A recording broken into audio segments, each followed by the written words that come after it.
ஐயா அதை சாப்பிட்டு காமிங்க ஐயா, அது என்ன டேஸ்ட்டில் இருக்குது அப்படின்னு சொல்லுங்கள். நண்பர்களே, இது மாதிரி பச்சையாக கிடைக்கிறவங்க தாராளமாக பறித்து சாப்பிட்லாம் அப்படின்னு ஐயா சொல்லியிருக்காரு. இதை நீங்கள் ஆட்டுக்கால் சூப்பு வைக்கிற மாதிரி இல்லை வெஜிடபிள் சூப்பு வைக்கிற மாதிரி நீங்கள் இது கீரை சூப்பாகவும் வச்சு காலை மாலை மதியம் இப்படி ஒரு அரை டம்ளரோ ஒரு டம்ளரோ இப்படி தொடர்ந்து சாப்பிடும்பொழுது உடலில் ஏற்படுகின்ற அந்த வலிகள் எலும்புகளுக்கு வலுப்படுத்தக்கூடியது. எலும்பு ஒடிதல், எலும்பு தேய்மானம் வருது, ஜவ்வுல பசத்தன்மை குறைஞ்சி போச்சு, ஜவ்வு கிழிஞ்சி போச்சு அப்படின்னு சொல்றவங்கலாம் தொடர்ந்து 1 மாத காலம் இல்லை 2 மாத காலம் கூட சாப்பிடலாம். இதை தொடர்ந்து நம்ம சாப்பிட்டு கொண்டு வரும்பொழுது அந்த ஜவ்வு விலகல், ஜவ்வு கிழியிறது எல்லாமே ஜவ்வு சார்ந்த பிரச்சனையை குணப்படுத்தக்கூடிய ஒரு அருமையான மூலிகை தான்.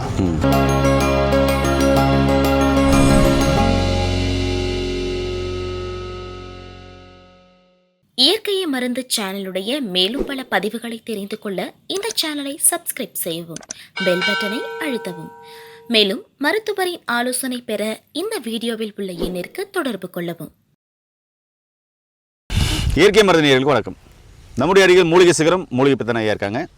இன்றைக்கி L1, L2, L3, L4, L5 disc complaint ஆகிருக்கு, டிஸ்க்கு பல்ஜி ஆகிருக்கு, ஜவ்வு தேஞ்சிருக்கு, ஜவ்வு விலகிருக்கு, மூட்டு தேஞ்சிருக்கு, மூட்டு வலி, அந்த இடத்துல லிக்மெண்ட் பசபசப்பு இல்லை, எல்லா உடம்பு வலிக்குது, எல்லா இடத்துல வலிக்குது, நரம்பெல்லாம் வலிக்குதுன்றவங்களுக்கு ஒரு அற்புதமான மூலிகையை பற்றி சொல்ல போகிறாங்க. அது சாப்பிட்டு காமிக்க போகிறாங்க. அது என்னன்றது இந்த வீடியோவில் பார்க்கலாம்.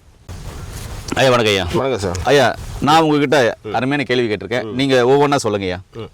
இப்போ பார்த்தீங்கன்னா நம்ம இப்போ இதை பார்த்து கொண்டிருப்பது எலும்பொட்டி தழை மூலிகை.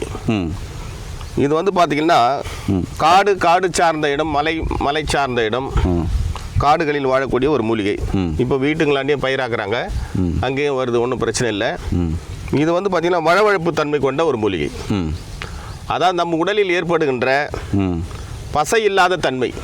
இப்போ முட்டியில் சில பேர் கடுக்குன்னு சவுண்ட் வருது, நடந்தா முட்டி வீங்குது, முட்டி வலிக்குது, முட்டியில் அந்த பசபசப்பு தன்மை கம்மி ஆயிடுச்சுன்னு சொல்றாங்கல்ல, ஜவ்வு தேஞ்சிருச்சு, ஜவ்வு தேஞ்சு போச்சு, விலகிடுச்சு எல்லாம் கிழிஞ்சிடுச்சு எல்லாம் சொல்றாங்க. அதுக்கெல்லாம் இது ஒரு நல்ல தீர்வா இருக்கும். இதை தொடர்ந்து நம்ம சாப்பிட்டு கொண்டு வரும்பொழுது அந்த ஜவ்வு விலகல், ஜவ்வு கிழியிறது எல்லாமே ஜவ்வு சார்ந்த பிரச்சனையை குணப்படுத்தக்கூடிய ஒரு அருமையான மூலிகை தான் இந்த எலும்பொட்டி தழை என்று சொல்லக்கூடிய மூலிகை. இது எப்படி சாப்பிடணும் ஐயா? இதை பார்த்தீங்கன்னா நல்லா அப்படியே உருகி எடுத்துக்கணும். முடிஞ்சா வீட்டு தோட்டத்தில் வச்சிருக்கிறவங்க பச்சையாக தினம் ஒரு பிடி சாப்பிட்டுட்டு கொஞ்சம் பசும்பால் சாப்பிடலாம். அப்படி இல்லைன்னு சொன்னால் அவங்க இதை நல்லா உருகி ஒரு 1/2 கிலோ 1 கிலோ எடுத்து நல்லா காய வச்சிடணும். காய வச்சுட்டு இதை என்ன பண்ணால் அப்படியே அரைச்சோம்னா அந்த இதில் ஒட்டிக்கும் மிக்சியில். இதனுடன் நாட்டு சர்க்கரை, அதாவது நாட்டு சர்க்கரை, கல்கண்டு பொடியை சேர்த்துக்கணும். இது ஒரு 100 கிராம்னா கல்கண்டு பொடி ஒரு 100 கிராம் சேர்த்துடணும். சேர்த்துட்டு அரைக்கும் போது அப்படியே பவுடர் ஆகிடும். நல்லா காஞ்சி இருக்கணும். பவுடரை அரைச்சி வச்சுக்கிட்டு ஒரு கண்ணாடி பாட்டிலில் போட்டு வச்சுக்கிட்டு தினம் காலை மாலை ஒரு 1/2 ஸ்பூனோ இல்லது 1 ஸ்பூனோ உடம்பு தேகத்தை திடம் அரிஞ்சு, சின்னவங்களாக இருந்தால் 1/2 ஸ்பூன் சாப்பிட்லாம், பெரியவங்களாக இருந்தால் 1 ஸ்பூன் சாப்பிட்லாம். நல்லா காய வச்ச பாலில் இதை எடுத்து போட்டு லேசாக கலக்கிட்டு, பால் கூட கொஞ்சம் வழவழப்பாகிடும், பார்க்கறதுக்கு குழப்பாயிடும். அதை அப்படியே மெதுவாக குடிக்க வேண்டியது தான். இப்படி தொடர்ந்து சாப்பிடும்பொழுது உடலில் ஏற்படுகின்ற அந்த வலிகள் எலும்புகளுக்கு வலுப்படுத்தக்கூடியது. எலும்பு ஒடிதல், எலும்பு தேய்மானம் வருது, ஜவ்வுல பசத்தன்மை குறைஞ்சி போச்சு, ஜவ்வு கிழிஞ்சி போச்சு அப்படின்னு சொல்றவங்கலாம் தொடர்ந்து 1 மாத காலம் இல்லை 2 மாத காலம் கூட சாப்பிடலாம். உணவு தான் இது. உணவே மருந்து, மருந்தே உணவுன்னு தான் சித்த மருத்துவத்தினுடைய அடிப்படை தத்துவம். அதனால் மூலிகையை நம்ம சாப்பிட்டு ஆரோக்கியமாக இருப்பதற்காக நம்முடைய சித்தர்கள் படைச்சிருக்காங்க. அதனால இதை பச்சையா சாப்பிடலாம். இப்போ பாருங்க ஐயா, சாப்பிட்டு காட்டுறேன். ஐயா அதை சாப்பிட்டு காமிங்க ஐயா, அது என்ன டேஸ்ட்டில் இருக்குது அப்படின்னு சொல்லுங்கள். நண்பர்களே, இது மாதிரி பச்சையாக கிடைக்கிறவங்க தாராளமாக பறித்து சாப்பிட்லாம் அப்படின்னு ஐயா சொல்லியிருக்காரு.